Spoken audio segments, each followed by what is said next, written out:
بسم اللہ الرحمن الرحیم۔ السلام علیکم ورحمۃ اللہ وبرکاتہ۔ نحمدہ ونصلی علی رسولہ الکریم، اما بعد فاعوذ باللہ من الشیطان الرجیم، من حمزہ ونفخہ ونفثہ، بسم اللہ الرحمن الرحیم۔ الدعاء هو العبادہ، صدق اللہ العظیم۔ میرا آج کا موضوع ہے دعا کے بارے میں۔ دعا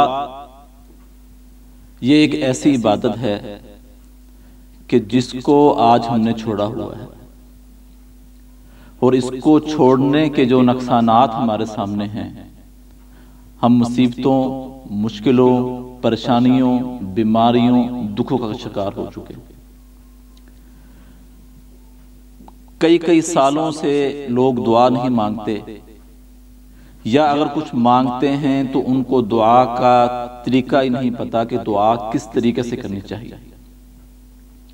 تو میں انشاءاللہ آج بیان کروں گا دعا کی فضیلت، کہ دعا کی فضیلت کیا ہے، دعا کس طرح کرنی چاہیے، وہ کون سا وقت ہے کہ جس میں اللہ رب العزت دعا قبول فرماتے ہیں۔ تو ابو داؤد ترمذی کی روایت ہے، رسول اللہ صلی اللہ علیہ وسلم نے فرمایا دعا کرنا عبادت ہے۔ پھر آپ نے فرمایا کہ اللہ رب العزت کے ہاں دعا سے زیادہ عظمت والی کوئی چیز نہیں۔ دعا کس طریقے سے کرنی چاہیے، دعا کا طریقہ کار ہمیں اللہ کے نبی صلی اللہ علیہ وسلم نے بتایا۔ دعا کے لیے اپنے ہاتھوں کو اٹھائیں، سب سے پہلے اللہ رب العزت کی تعریف کو بیان کریں، اس کی حمد بیان کریں، اس کی پاکیزگی بیان کریں، اس کے صفاتی ناموں سے اس کو پکاریں۔ اس کے بعد اللہ کے نبی صلی اللہ علیہ وسلم پر درود ابراہیمی پڑھیں۔ پھر اس کے بعد اپنے گناہوں کی معافی مانگیں۔ گناہوں کی معافی کے اندر جو استغفار ہیں وہ پڑھیں، وہ جو دعائیں ہیں ان کو پڑھیں، جیسے لا الہ الا انت سبحانک انی کنت من الظالمین، استغفر اللہ ربی من کل ذنب واتوب الیہ۔ اسی طرح ایک صحابی رسول دعا مانگ رہے تھے، اور دعا مانگتے مانگتے انہوں نے یہ الفاظ پڑھنے شروع کر دیے، لا الہ الا انت سبحانک انی کنت من الظالمین۔ تو رسول اللہ صلی اللہ علیہ وسلم قریب سے گزرے اور فرمایا کہ اے میرے صحابی، اللہ سے جو مانگنا ہے مانگ لے، تو نے اللہ تعالیٰ کو اس کے اس صفاتی ناموں سے پکارا ہے کہ جس کو پکارنے سے اللہ رب العزت دعا کو رد نہیں فرماتے۔ درود ابراہیمی پڑھنے کے بعد اپنے گناہوں کی معافی مانگی جائے، اس کے بعد پھر اپنی مصیبتوں کو، پریشانیوں کو، دکھوں کو، بیماریوں کو اللہ کے سامنے بیان کیا جائے کہ اللہ میری یہ مشکل ہے، میری یہ پریشانی ہے، میرا یہ دکھ ہے، میری یہ بیماری ہے۔ اللہ سے مانگ کر تو دیکھیں، کہہ کر تو دیکھیں۔ ہمارا رجحان دائیں بائیں ہے، اس لیے ہم در بدر کا شکار ہو گئے۔ اللہ رب العزت ناراض ہوتے ہیں اس انسان سے کہ جو نہیں مانگتا، اور خوش ہوتے ہیں اس سے جو مانگتا ہے۔ تو اس کے بعد پھر دوسرے مسلمان بہن بھائیوں کے لیے دعا کریں۔ اپنی حاجت کو رکھنے کے بعد، اپنی حاجت کو بیان کرنے کے بعد اپنے مسلمان بہن بھائیوں کے لیے دعا کریں، جن کو جانتے ہیں ان کے لیے بھی، جن کو نہیں جانتے ان کے لیے بھی۔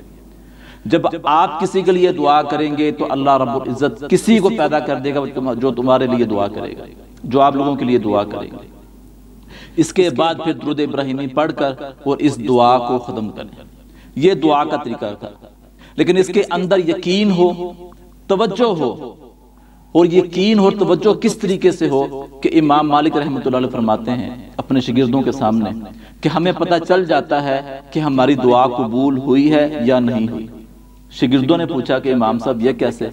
فرمایا جب ہم دعا کرتے ہیں اور ہمارا یقین، ہماری توجہ، ہمارا بالکل اللہ کی طرف ہوتا ہے، کوئی ذہن میں بات نہیں ہوتا، کوئی خیالات نہیں ہوتے، کسی کی طرف رجحان نہیں ہوتا، کوئی سوچ نہیں ہوتی، ڈٹ اللہ سے ہم کلام ہو رہے ہوتے ہیں، تو ہمیں یقین ہو جاتا ہے کہ ہماری دعا اللہ قبول فرما دیں گے۔ اور جب اپنے ہاتھوں کو اٹھائیں، ہماری سوچ کسی اور طرف، ہمارا دھیان کسی اور طرف، ہمارے ذہن میں خیالات کوئی اور آ رہے ہوں، تو پھر ہمیں پتہ چل جاتا ہے کہ ہماری دعا قبول نہیں ہوگی۔ پھر دعا کون سے ایسے وقت ہیں جس میں دعا قبول ہوتی ہے؟ اذان کے بعد۔ رسول اللہ صلی اللہ علیہ وسلم نے فرمایا اذان اور فرض نماز کے درمیان جو وقت ہے، جو شخص اس وقت کے اندر اللہ سے دعا کرتا ہے اللہ اس کی دعا کو رد نہیں کرتے۔ پھر آپ نے فرمایا فرض نماز کے بعد، فرض نماز کے بعد دعا کرنے والے کے لیے فرشتے دعا کرتے ہیں۔ ایک انسان نے فرض نماز کو ادا کیا، وہ اپنے اذکار میں لگ گیا، وہ دعا میں لگ گیا، تو اللہ کے نبی صلی اللہ علیہ وسلم فرماتے ہیں کہ اللہ تعالیٰ ایک فرشتے کو اس کے اوپر مسلط فرماتے ہیں جو اس کے لیے 3 دعائیں فرماتا ہے۔ اللہ اس کو معاف فرما دے، اللہ اس پر رحم فرما دے، اور اللہ جو یہ مانگ رہا ہے اس کو عطا فرما دے۔ کسی انسان کی بات نہیں، فرشتے اس کے لیے دعا کرتے ہیں۔ اذان کے بعد، فرض نماز کے بعد، تہجد کے وقت، سفر کے دوران، بیماری کی حالت میں، یہ وہ وقت ہیں کہ جن کے اندر دعا کی جائے اور اللہ رب العزت دعا کو جلدی قبول فرماتے ہیں۔ اور دعا کرتے رہا کریں، یہ مت کہا کریں ہماری دعا قبول نہیں ہوتی، دعا میں جلدی مت کریں، کیونکہ جلدی جو ہے یہ شیطان کی طرف سے ہے۔ دعا کرتے رہا کریں، کیونکہ دعا قبول نہیں ہوتی اس میں یا تو ہمیں دعا کرنی نہیں آتی، ہمیں اللہ سے مانگنا نہیں آتا، قصور ہمارا ہے، یا ہماری دعا قبول نہیں ہوتی اس کی وجہ یہ ہو سکتی ہے ہمارے پیٹ کے اندر حرام کا لقمہ ہو۔ یہ دیکھیں دعا کرتے ہوئے کہ کہیں ہمارے پیٹ کے اندر حرام کا لقمہ تو نہیں ہے، یہ دیکھیں دعا کرتے ہوئے کہ کہیں میری زبان سے یا میرے ہاتھ سے میرے کسی مسلمان بھائی یا بہن کو تکلیف تو نہیں ہو رہی۔ ہم زبان سے تکلیف بھی دیں، ہاتھوں سے اذیتیں بھی دیں، پھر یہ کہیں کہ ہماری دعا قبول نہیں ہوتی۔ تو یہ پوائنٹ تھے کہ جن کو سمجھنا پڑے گا۔ دعا مسلسل کرتے رہیں، دعا میں جلد بازی مت کریں، پھر یہ دعا جو ہے یہ مومن کے لیے ایک سٹاک ہوگا کل قیامت والے دن۔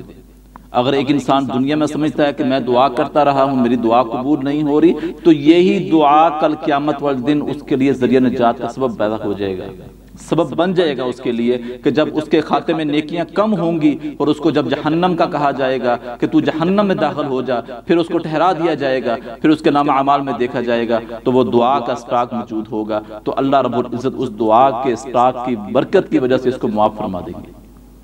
اللہ سے دعا ہے اللہ ہمیں عمل کی توفیق عطا فرمائے۔